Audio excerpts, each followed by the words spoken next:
Happy birthday தங்கம், எப்படி இருக்க? நம்ம லவ் பண்ண ஆரம்பித்ததுக்கப்புறம் என் பிறந்தநாள் சீக்கிரமாக வந்துடுச்சு. நம்ம லவ் அப்போவே நினச்சேன், உன் பிறந்த நாளைக்கு நான் ஏதாவது பெருசாக பண்ணணும், ஒரு பிறந்த நாளைக்கு எதாவது கொடுக்கணும், பண்ணணும், போகணும். ஆனால் நினைக்கல அந்த பிறந்த நாளுக்குள்ளார நான் பிரிஞ்சு போயிடுவேன். என் பிறந்த ஏப்ரலில் வந்துச்சு, இப்போது உன் பிறந்த செப்டம்பர். ஆனால் இந்த காதல் எவ்வளோ வழிகளை, சந்தோஷத்தை, எல்லாத்தையும் கொடுத்துடுச்சு.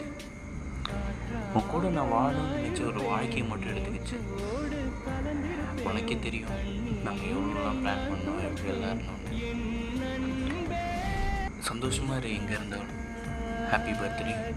சரி, நான் ஒன்று நினச்சிக்கிட்டே இன்னும் வாழ்ந்துட்டுருக்கிறேன். அதையும் நாம வச்சுக்கோ. நான் இல்லாத உன் பிறந்த நாள் நீ எப்படி கொண்டாடுவேன்னு எனக்கு தெரியாது. மேபி ஹாப்பியாக இரு, என்ஜாய். நீ என் பிறந்த நாளுக்கு விஷ் பண்ணல, அந்த ஆடியோவை நான் கீழே இணைச்சிருக்கேன். ஒருவேளை மேபி நீ எங்கேயோ ஒரு இதை வீடியோ பார்க்குற ஒரு 100 பேரில் நீ இதை பார்த்துட்டு இருந்தீங்கன்னா கன்ஃபார்ம் நீ அதை போய் பார்ப்பேன்னு நான் நம்புகிறேன். Love you, miss you, bye, love you டி. என் கூட ஹாப்பியாக வாழ்கிறதுக்கு உனக்கு ஒரு லைஃப் டைம் டிக்கெட் கொடுத்துருக்கேன், மறந்தாது. பை.